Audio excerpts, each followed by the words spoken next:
Have you ever exploded over something small and known, even while it was happening, that the size of the reaction didn't match the size of the trigger? Have you ever felt something hot and sharp about a situation that, on the surface, seemed minor, and then immediately filed it away, went back to being fine, and told yourself it wasn't worth making something of? Have you ever gone a long stretch without feeling this particular thing, and then been hit by it suddenly, in a way that surprised even you? Most of us were trained to treat this as the problem, to get past it quickly, to be the person who stays calm, who doesn't react, who manages the whole experience out of sight as efficiently as possible. What no one says clearly enough is that this training costs something.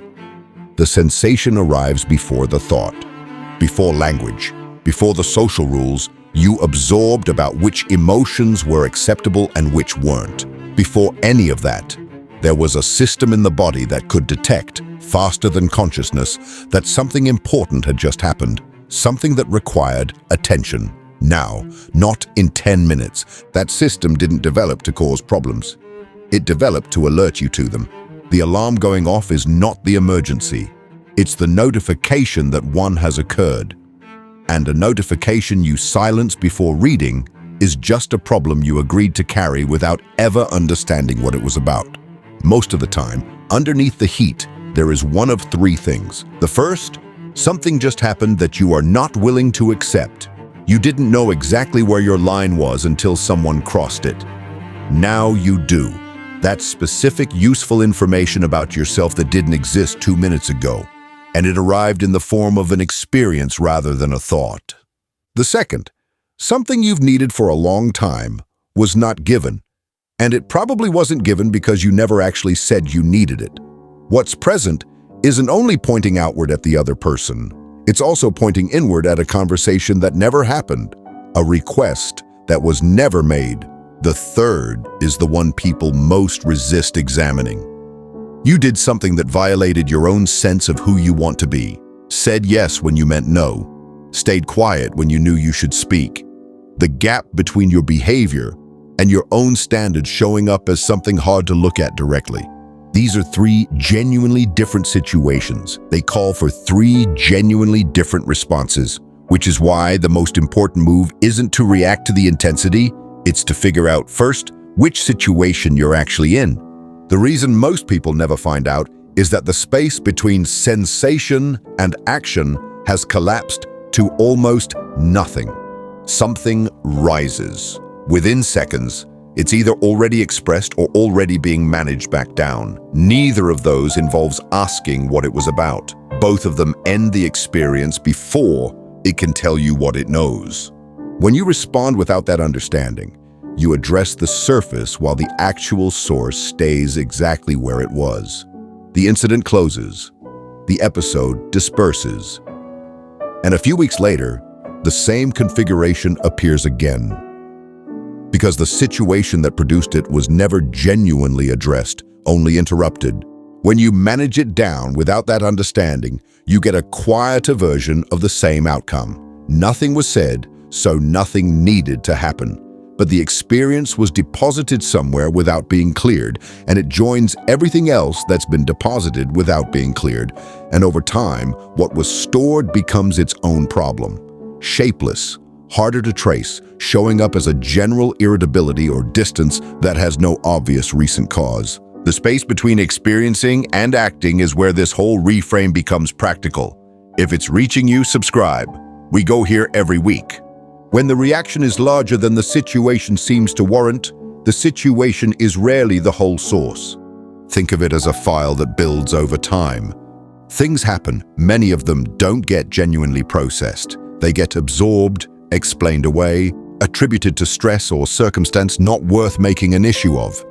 Each one leaves something behind. That residue builds without announcing itself. The current situation didn't create what was waiting. It reached a threshold that made it visible. This is how a minor incident becomes a major eruption. Not because the minor incident genuinely required that magnitude of response, but because it arrived attached to everything that had been waiting.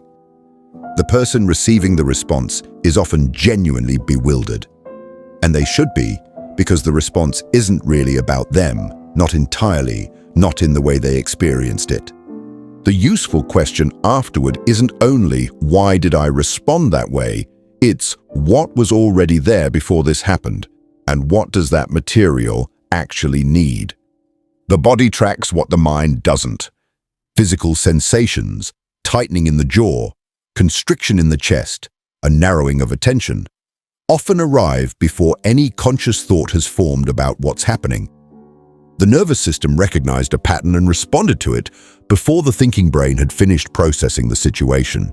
This is particularly important for people who grew up in environments where difficult experiences were repeatedly activated without resolution. Not just once or twice, repeatedly, over years, in the formative period when the body was learning what certain situations tend to mean and what to expect from them. What gets installed in that process isn't just memory. It's a set of automatic responses to configurations that resemble the original, which means an adult can encounter a situation that only partially resembles something from childhood and experience a full body response before they've made any conscious connection between the two. Working with this layer requires new experience more than understanding. Actual lived moments where what arose was noticed, allowed to be present, and genuinely responded to, rather than triggered and then managed away. Each of those moments slowly updates what the body expects to happen next. For people whose expression of difficult emotion has been treated as inherently more threatening, more inappropriate, or less legitimate than others, the dynamic is different in a specific way. The difficulty isn't just habit. What developed over years of consistent external feedback is a much earlier interception, the experience becoming so associated with consequence that it gets converted into something else before it fully forms. Sadness appears instead. Exhaustion shows up, a kind of quiet resignation that doesn't produce the same external reaction. These aren't strategies consciously chosen. They're adaptations the system made to the conditions it was in. The experience itself may be entirely intact underneath. What's been damaged is the access to it, and any sense that acknowledging it is something you're permitted to do. Reclaiming that access begins with a more fundamental question than any technique can answer: whether the conditions that made the conversion necessary are still the conditions you're actually in.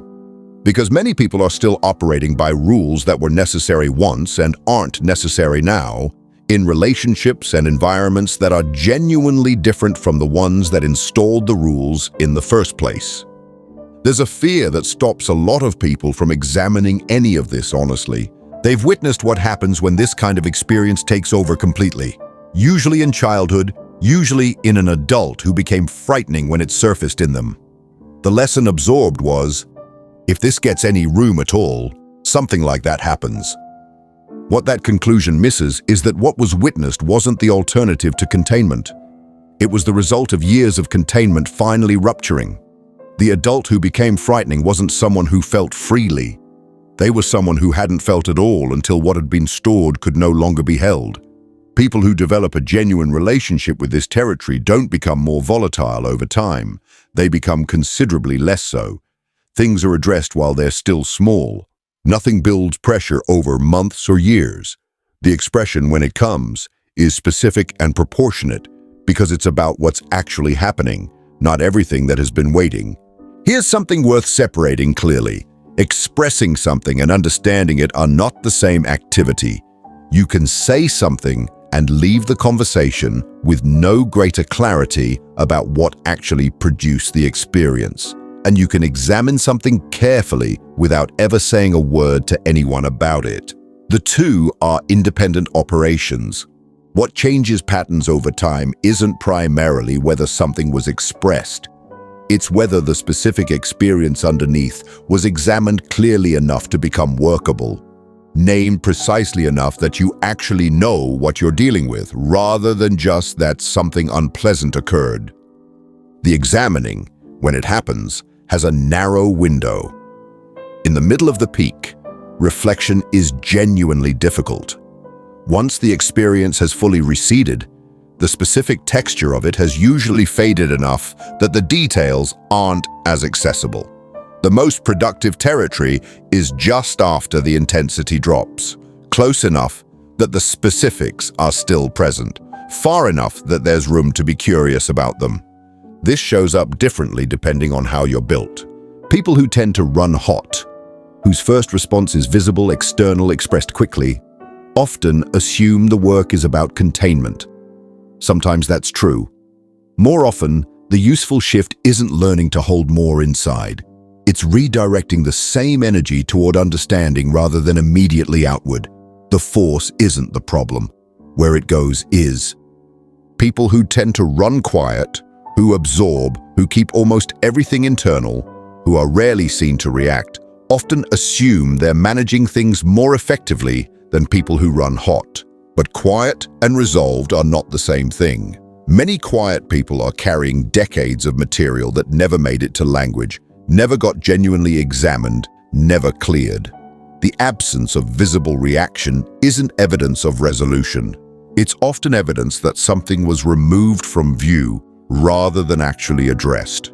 In relationships specifically, there's a pattern that becomes self-perpetuating if it's not noticed. Something happens. It gets absorbed rather than addressed, because the conversation feels risky, because the other person is already stressed, because it doesn't seem worth the friction. A small deposit is made, invisibly, without either person's awareness. This happens again and again. The deposits stack. At some point, something relatively ordinary reaches the threshold that makes everything visible, and the response to a minor incident carries everything that was waiting. The person on the receiving end experiences this as disproportionate and confusing. And they're not wrong, because the response isn't only about them. But neither is it inexplicable once you understand that the conversation that was needed has been deferred not once but many times. The most important thing to recognize about this cycle isn't that it makes one person the villain.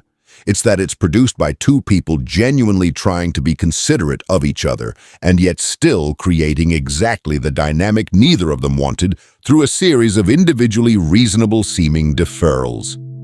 For people who have done significant psychological work on themselves, who understand their patterns, who can articulate their history with real clarity, there's a specific trap available. Understanding can be applied too quickly. The situation gets contextualized. The other person's reasons get located. Compassion for the complexity of human behavior arrives efficiently. And somewhere in that efficient process, the actual unprocessed experience, the specific thing that was present in the body before the understanding showed up, gets skipped over. It becomes material for analysis rather than something that was allowed to complete its own arc. This produces a person who is genuinely insightful about their own psychology and still finds themselves circling the same relational territory year after year.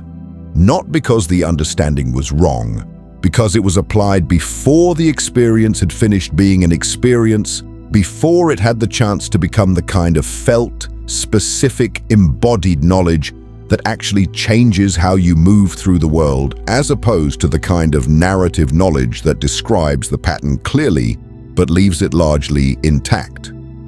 The collective dimension of this deserves direct acknowledgement. Most people learn to manage this particular register within a social context, a family, a culture, a community with specific rules about whose experience in this territory was permitted and whose wasn't. Those rules reflected real power dynamics.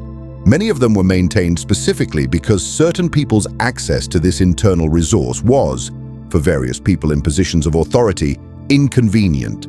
The person who finds it nearly impossible to trust what they perceive through this faculty isn't necessarily dealing primarily with an individual psychological pattern. They may also be dealing with a consistent external message delivered across their entire life that their experience specifically is too much, too unreliable, too threatening to be taken seriously on its own terms. Recognizing this doesn't automatically restore the access, but it relocates the problem. The difficulty isn't a personal deficiency. It's a learned response to actual external conditions. conditions that may no longer be operative in the person's current life, even though the response continues as if they were. What this all points toward is simpler than the analysis might suggest. The next time something rises, whatever its size, whatever its trigger, ask before doing anything else, what is this actually about? Not to evaluate whether it's legitimate, not to plan how to express it, just to know what specifically just happened that this is responding to. Sometimes the answer reveals a conversation that has been postponed too long. Sometimes it reveals that something much older was activated, something that needs separate attention in a different conversation with yourself or with someone trustworthy. Sometimes it reveals your own participation in a situation you'd been framing as purely external. Every one of those answers changes what's available to you next. None of them are reachable without first stopping to find out which one you're actually in. That's the only move that matters, not a technique. A different relationship to your own interior, one that treats what arises there as worth understanding, rather than as something to be managed out of the way as quickly as possible. There's also a professional dimension that deserves its own attention, because the dynamics are different enough from personal life to warrant examining separately. Most workplaces have an unspoken code. The acceptable emotional register is calm, measured, constructive. Anything that departs from this register tends to be interpreted as a problem with the person rather than as data about the situation. So people translate, "I have some concerns. I'd like to revisit this." That approach may not serve us well. All reasonable, all containing. Somewhere in the translation, something more urgent that didn't survive the editing. This translation creates a specific organizational problem over time. Everyone is managing their experience rather than communicating it. The official version of how things are going differs significantly from the actual version. The gap between those two versions is what eventually produces outcomes nobody wanted and nobody saw coming. Not because anyone was dishonest, but because the communications that would have allowed course correction were systematically converted into something too mild to prompt any real response. At the individual level, the person who has been translating for years starts to notice they've lost access to their own unedited read on situations. The original experience before translation becomes harder to reach, which means they also lose something specific, the early warning capacity that would otherwise alert them when something is genuinely wrong before it reaches the point where action is obviously required. Grief deserves its own paragraph because the connection is rarely made clearly enough. When something ends, a relationship, a chapter of life, a version of a future that had been expected, there is almost always something sharp underneath the sadness. At the loss itself, yes, but also at the situation that produced it, at what could have been different, at the unfairness of it if there's unfairness to name. The cultural script for grief tends to skip this. Sadness is appropriate. Missing the thing is appropriate, but the harder, sharper dimension, the part that knows something was wrong, that hasn't finished its experience about what happened, gets labeled as bitterness if it surfaces, which means people learn to push it away even from themselves. Grief that doesn't include this layer doesn't fully resolve. It softens, it recedes, but it doesn't complete because the fuller experience wasn't permitted to be present. The result is a kind of low-grade, unfinished quality that can persist for years. Not active grief, not healed grief, but something in between that surfaces unexpectedly and disproportionately long after the original event. There is a specific relationship between this and self-respect that almost never gets named directly. The capacity to feel this clearly, to have it register without immediately being dissolved by explanation or converted into something more manageable, is not a sign that something is wrong with you. It's evidence that you have actual stakes, that you have values that are capable of being violated, that you are a person with specific limits, specific experiences, specific responses to specific things rather than a generalized surface that absorbs whatever comes. People who no longer feel this much in any context are not calmer or more developed. They've usually become, over time, less present to their own experience. The equanimity is real. What has also happened is that they've lost the instrument that would tell them when something needs attention. And without that instrument, what gets called peace is sometimes just numbness under better lighting. The goal was never to feel less. It was to feel accurately and to respond from that accuracy rather than from either reflexive acting out or reflexive suppression. That's a meaningfully different target than what most people were taught to aim for. The final thing worth saying is about love, because people rarely connect the two. Some of the most intense versions of this arise precisely in the places where the most is at stake, in the relationships that matter most, about the losses that cut deepest, around the values that are most genuinely held. The intensity isn't evidence of dysfunction in the relationship. It's often evidence of genuine depth, that something real is present between these two people, real enough that its terms matter, real enough that crossing them produces a response proportionate to what's actually there. A relationship where nothing ever rises toward this register in either person is sometimes genuinely peaceful. It's also sometimes two people who are not close enough for anything important to be at risk, or who have made an unspoken agreement to maintain the surface regardless of what's underneath. The presence of difficulty is not the failure. What's done with it is the whole question. Two people who can each say what's true for them, who can hear what's true for the other, who can let the conversation go somewhere real rather than somewhere managed. Those two people are closer after the difficulty than they were before it. Not because the difficulty was good, but because moving through it honestly meant more of each person was present for the other to actually meet. That's what this is in service of when it works the way it's supposed to. Not conflict, contact. Here's something worth separating carefully. Expressing something and understanding it are not the same operation. You can say something and leave the room with no greater clarity about what produced the experience. You can also examine something carefully without ever saying a word about it to anyone. The two activities are independent. What changes patterns over time isn't primarily whether something was expressed. It's whether the underlying experience was named precisely enough to become workable, examined clearly enough that you actually know what you're dealing with, rather than only that something unpleasant occurred. The examining has a narrow, productive window. At peak intensity, genuine reflection is difficult. The system is oriented toward action, not inquiry. Once the experience has fully receded, its specific texture has usually faded enough that the details are no longer as accessible. The most useful territory falls just after the intensity drops, close enough that the specifics are still present, far enough that curiosity is possible.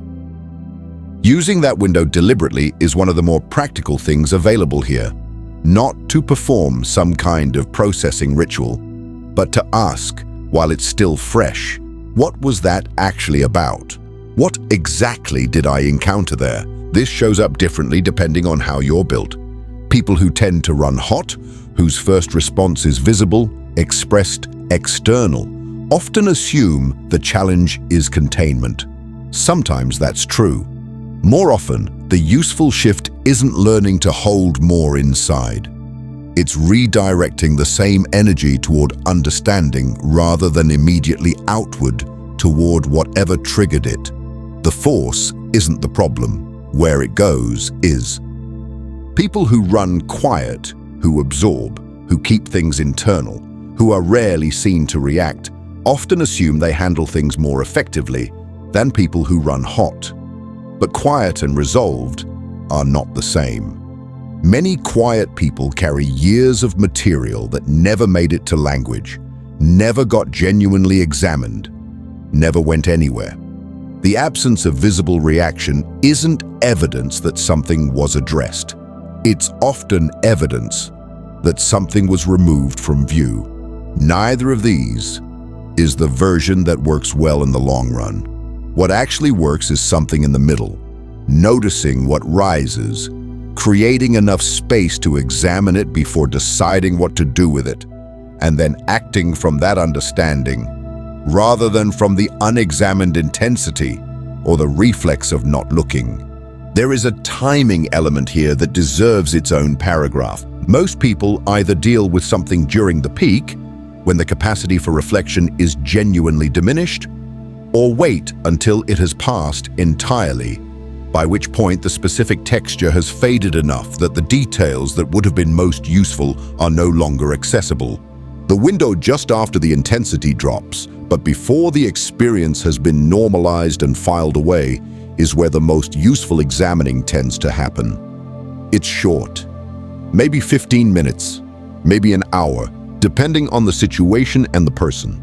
In that window, what was present is still close enough to examine clearly, but the temperature has come down enough to allow something that wasn't possible at the peak. Real curiosity about what actually happened, rather than just the urgency to either act or contain. Most people don't use this window deliberately. They either use the peak moment poorly because the intensity overwhelms the inquiry, or they wait until it's gone and then struggle to reconstruct something that would have been much clearer earlier. Building the habit of noticing when the window opens and actually using it is one of the more quietly impactful things available in this territory. What this all points toward, underneath everything, is a specific kind of self-knowledge. Not the kind you develop by reading books or taking courses or understanding concepts. The kind that comes from having a working, functional relationship with your own interior, from actually knowing in real time what is happening in your experience and why. That kind of self-knowledge has practical consequences that most other kinds don't. It changes how you enter difficult conversations because you know more precisely what you're actually dealing with before you begin. It changes how you respond to other people's difficult experiences because you're not as defended against difficulty in general. It changes how you make decisions because you're operating with more complete data rather than the data that's been filtered by the habit of not looking at anything that's uncomfortable. It also changes how you recover from hard things. Not because understanding the source of what you're experiencing makes it easier, it doesn't necessarily, but because the processing goes somewhere real rather than nowhere. The experience becomes part of your actual history rather than something sealed off in a part of yourself you've learned not to visit. The final thing worth saying is about love, because people rarely connect the two directly enough. Some of the most intense versions of what this conversation has been about arise precisely where the most is at stake, in the relationships that matter most, around the losses that cut deepest, about the values most genuinely held. The intensity isn't evidence of dysfunction. It's often evidence of actual depth, that something real is present, real enough that its terms matter, real enough that a violation of those terms produces a response proportionate to what's actually there. A relationship where nothing ever rises in either person, where everything is consistently placid, is sometimes genuinely peaceful. But sometimes it reflects two people who are not close enough for anything important to be at risk, or who have made an unspoken agreement to maintain the surface regardless of what exists underneath it. The presence of difficulty is not the failure. What's done with it is the whole question. Two people who can each say what's true for them, who can hear what's true for the other, who can let a conversation go somewhere real rather than somewhere managed, those two people are closer after the difficulty than before. Not because the difficulty itself was good, because moving through it honestly meant more of each person was actually present for the other to meet. That's what this serves, when it works the way it's supposed to. Not conflict, contact. When something rises in you next, whatever its size, whatever its trigger, The only thing worth doing first is asking, what is this actually about? Not to evaluate whether it's legitimate, not to plan a response, just to know. What, specifically, is this responding to? Sometimes the answer points toward a conversation that has been postponed. Sometimes towards something older that needs separate attention. Sometimes toward your own participation in a situation you'd been framing as purely external.